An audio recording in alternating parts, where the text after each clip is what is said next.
If you want to look like a cinematic DP and you want your look to match that of movies and TV shows, this is how you do it. The Obsessive DP.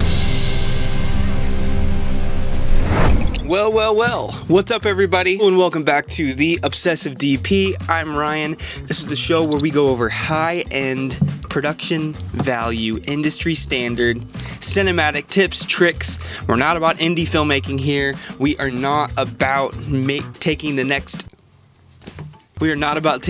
newest, fanciest DSLR and turning it into a cinematic machine. There's 100 other channels that do that. We're going to talk about how to achieve cinematic visuals like you see in box office movies and TV shows. Today we're going to go over something that I wish I knew about a year ago. I mean, really, like 2 years ago, I didn't even know about this. So framing is super important. I'm not talking about composition. We're going to talk specifically about framing characters, framing actors, and why things work and why things don't work, and the best practices therein. To start, let's do the wide shot. Most every scene starts with a super wide shot. Sometimes it's just the exterior of a building. Sometimes it's just a wide shot of the area that the actors are working within. And it just helps draw you in. It helps to tell you exactly where our characters are at and possibly try to tell you what's going to happen within the scene. After the super wide shot, we usually go into coverage. So if two characters are talking, there's going to be mirror coverages of our two characters. And I used to think that you usually start with like a wider shot on our character, maybe a waist, maybe a full body, and then move in closer and closer and closer, and you just kind of make it up as you move in.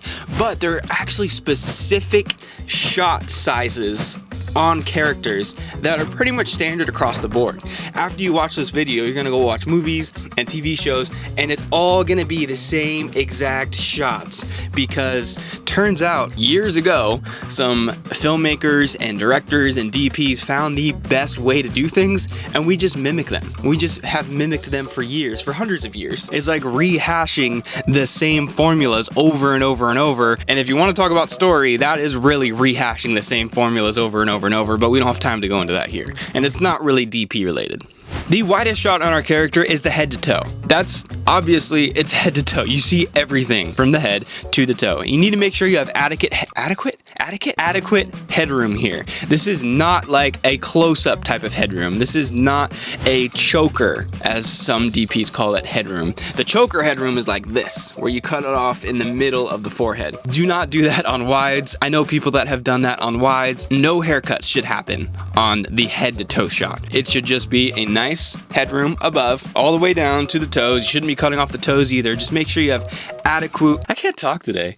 Just make sure you have adequate room on each side of your character, the head or the toe, so that they won't maybe step forward, accidentally cut off their toe, cut off their head. It's not going to look good. So this is kind of the next widest shot after the doinker or the super wide establishing shot. Now, be careful here. Some people will cut off ankles. It's called ankle biting, and it doesn't look good. You should never ankle bite.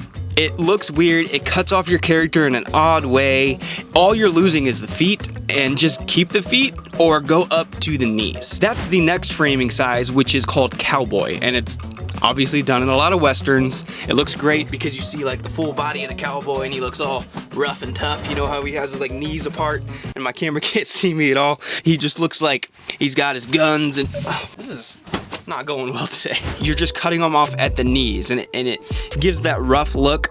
It works well in westerns, and it's just a different frame other than full body. It's a little bit closer. You feel a little bit more intimate with your character, and that's the cowboy.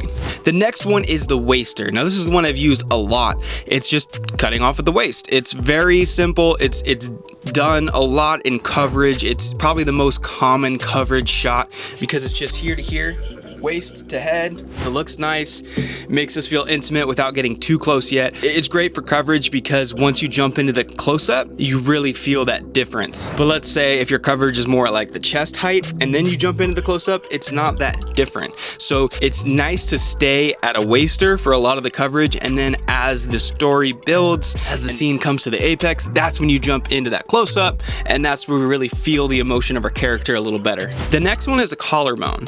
So this is basically like a chest up shot. It's done a lot if you don't want to go into that close-up yet, or if you're just not going to go into the close-up in that scene. It's probably the closest you're going to get is this collarbone. It's great for females. It shows off jewelry. It shows off like the feminine neck and collarbone area, and it's just a really nice, tighter frame without being an extreme close-up. Which brings us to the close-up. Now this is when you really start feeling our character. This is where we really start feeling the emotion. So if the director asks you, as a DP, the director says, we need to really feel the character's emotion here, go into the close-up. It's what you see all the time in movies and TV shows. It's just under the chin. It's cutting off around the middle of the forehead. It's extremely pervasive in TV shows and movies. I remember watching House back in the day. There's hundreds of episodes, and they do this every single episode. Actually, very common every single episode. It really brings the audience into the feeling and emotion of our characters. Those are really it. Those are the common framing shots that you're gonna see in every movie and every TV show at least once. Now, again, like I said earlier, like I thought maybe 2 years ago that you just got your camera on and you got closer as the emotion built, and as the director said, let's get a close-up, you would just move closer to our characters. That's not really the case. Also, you want to be changing lenses. You don't just want to move your camera forward. You don't want to stay on a wide and then get an extreme close-up, because your character is going to look super distorted. So you actually want to make sure that you're switching out to tighter and tighter lenses, because all the lenses have a different feel, and the tighter lenses are going to look way more natural on the close-up. If you want this like eerie, awkward close-up, then use a wide angle for sure. But if you want just like a normal, classic, beauty looking close-up, use between a 60 and an 80 millimeter. That's commonly what's used for those close-ups.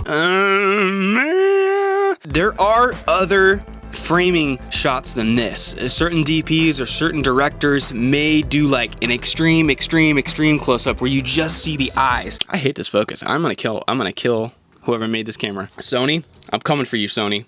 Look at that, it's not focusing. If you want to look like a cinematic DP and you want your look to match that of movies and TV shows, this is how you do it. You have to be very specific and very obsessed with the minutia. I always say that. You need to be really, I don't want to say the word obsessed, it's cheesy. You need to be really picky and really focused on very specific things as a DP.